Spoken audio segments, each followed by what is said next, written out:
Doing the opposite of what you feel is the next smart step isn't reckless. It's about challenging your default moves, challenging what you normally do in order to get a different outcome this time. When you're stuck, ask yourself, what's my instinct? And then try the opposite of that. More often than not, that's where the fix to your problem hides.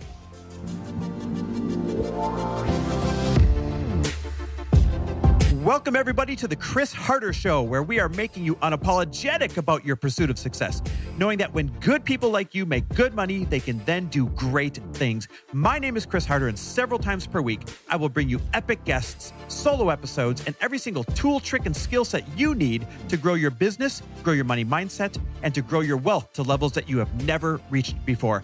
I've ended up in a unique place in life where I've got the experience, the connections, and all of the secrets that it takes to be successful. And I'm lifting the curtain to reveal it all to you in an effort to help put you in a position of abundance so great that you can then be as generous as possible. So let's lock arms and let's get started. Hey, everybody, welcome back to the Chris Harder Show, where today I am grateful to be able to live where we want to live. Let me explain this one. I've always taught in the past that one of the best things that money can buy is choice. And to have the choice to live exactly where you want to live, in the exact town, in the exact area, in the exact neighborhood, this is one of life's all-time greatest blessings, privileges, achievements, you name it.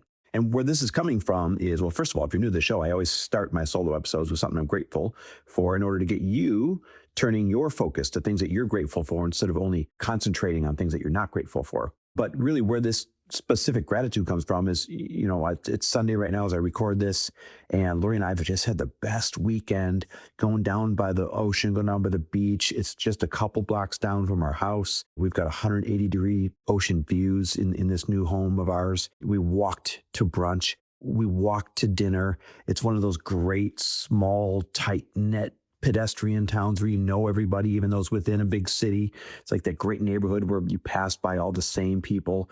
The weather's I'm telling you, one of the best things you can achieve is choice. And in this case, the choice to live where you want to live.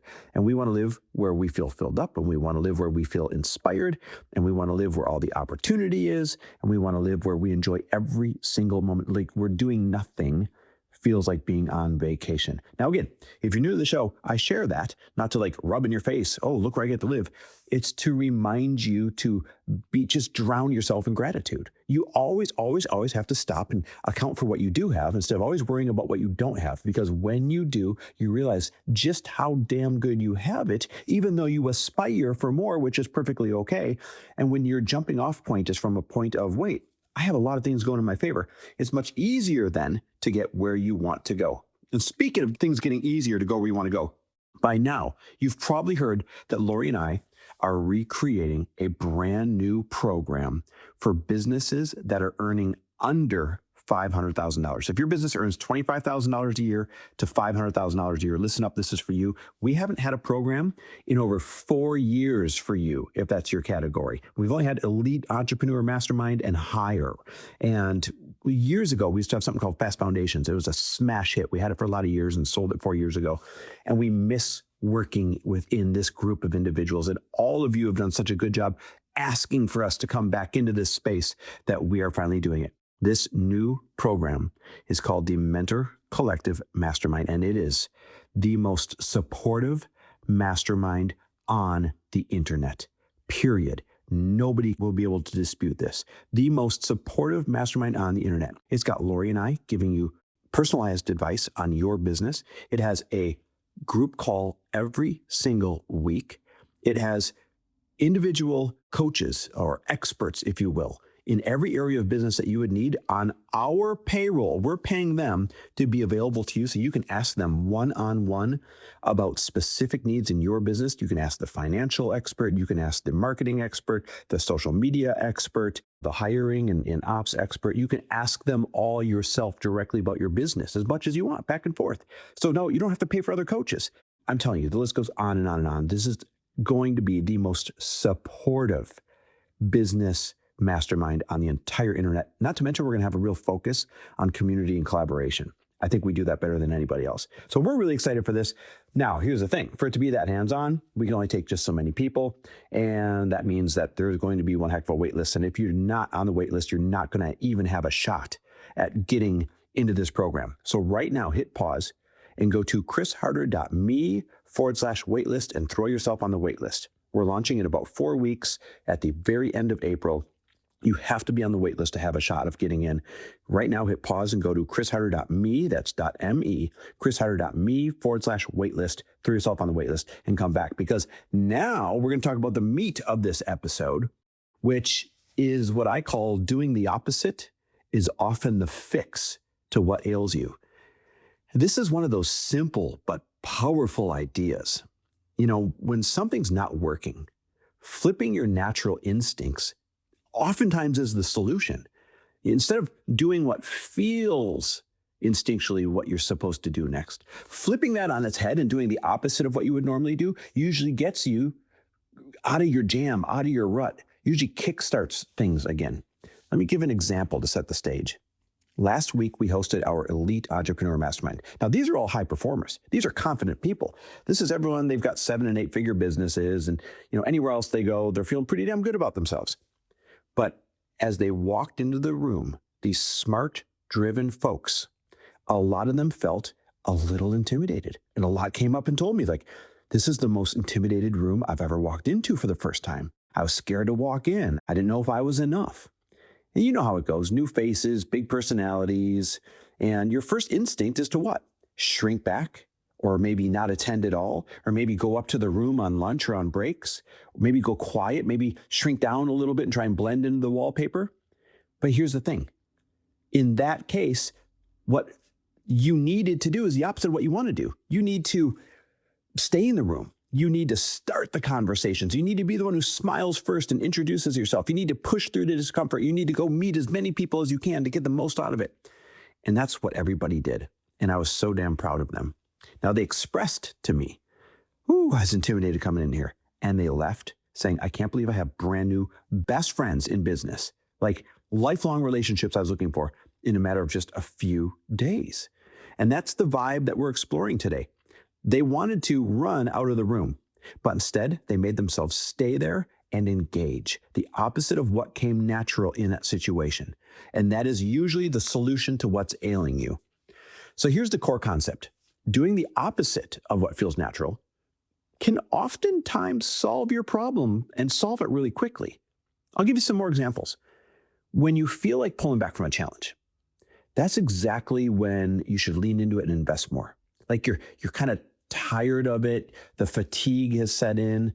Like real life example, I've been working on Frello for over 2 years and we have over $3 million into it. Let me tell you, the fatigue of the challenges I've faced has really set in.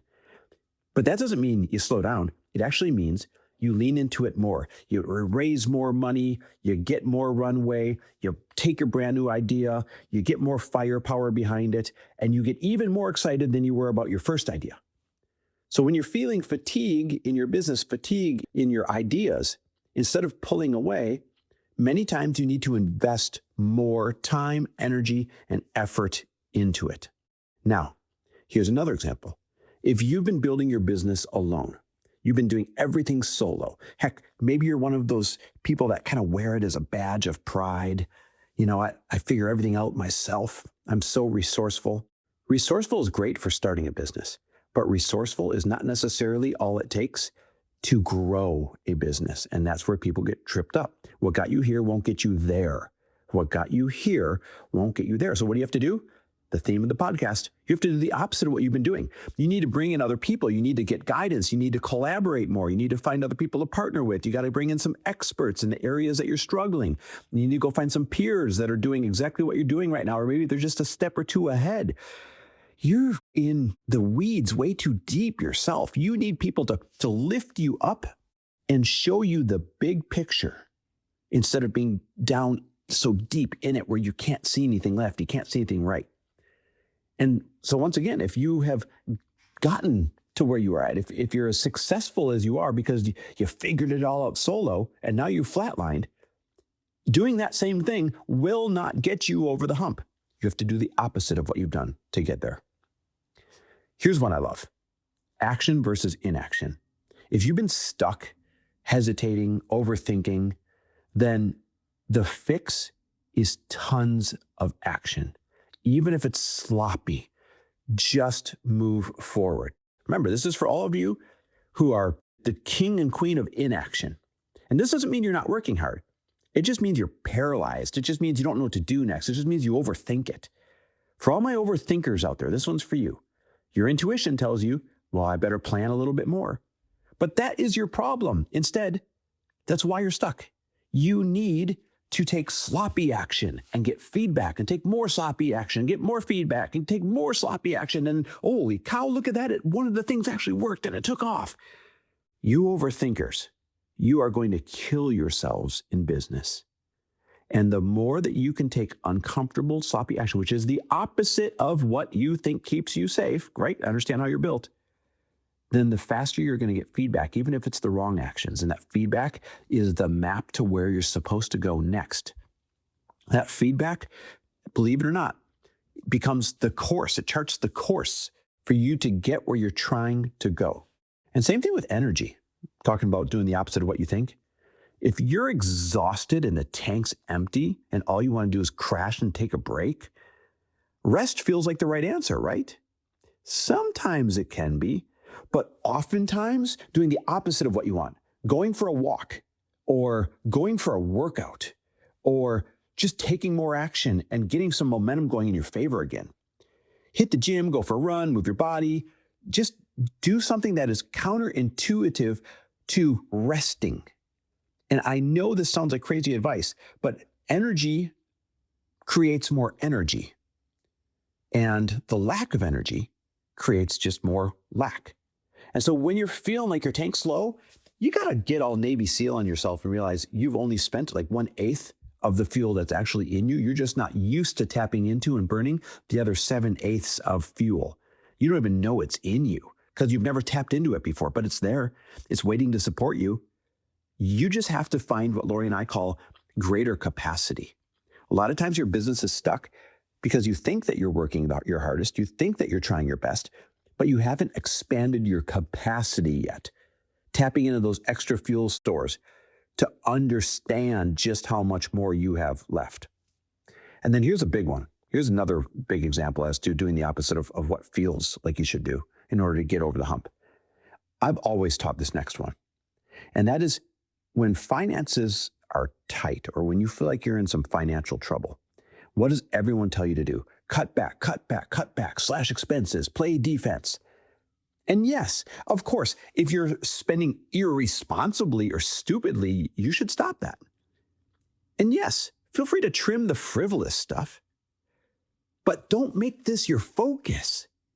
The real focus is doing the opposite of shrinking. It's getting bigger than the problem, as we've always said. It's thinking bigger. It's producing more. It's earning more. Out-earn the challenge. Out-earn your problem. If you focus on cut back, it's like taking off clothes because you're hot. Pretty soon, there's no more clothes to take off, and you're still hot. But when you focus on expand, what seems like a $100 problem now seems like a $1 problem. Or what seems like a $1,000 problem starts to feel like a $100 problem. What feels like a $100,000 problem starts to feel like a $1,000 problem. In other words, the size, by comparison, when you start out-earning the problem, the size of your problem really shrinks in how it feels. Lori and I used to be like, oh my God, where are we going to get the money for that? Now that money comes in every single day. That's what I mean by get bigger than the problem. The problem didn't change. Your capacity of earning and problem solving because of your earning, that's what changed. So what's the takeaway of all this, everything that I've been saying? Doing the opposite of what you feel is the next smart step isn't reckless. It's about challenging your default moves, challenging what you normally do in order to get a different outcome this time. When you're stuck, ask yourself, what's my instinct? And then try the opposite of that. Test it. Just test me here. What would be my next move normally? I'm going to do the opposite of that, and I'm going to see what shakes out. And more often than not, that's where the fix to your problem hides, in the opposite to what you've always done in the past. Give it a shot. Let me know how it goes. Let me know if you need some help or a push in that opposite direction. I'm here to support you. I love when you reach out in the DMs.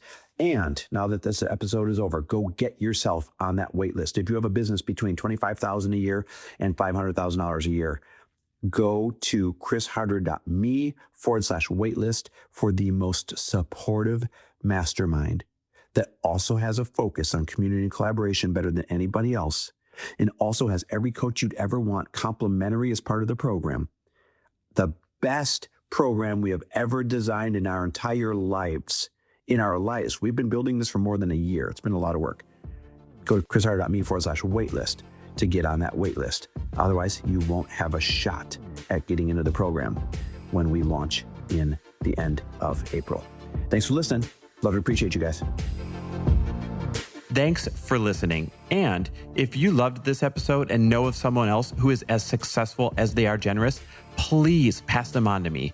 It would mean the world to me if you help me get this cause and this message out to as many listeners as I can. So please, if you liked what you heard, it goes a long way if you take 30 seconds and leave me a 5-star review and share this with your friends. I'll be forever grateful. And until the next episode, cheers to your success.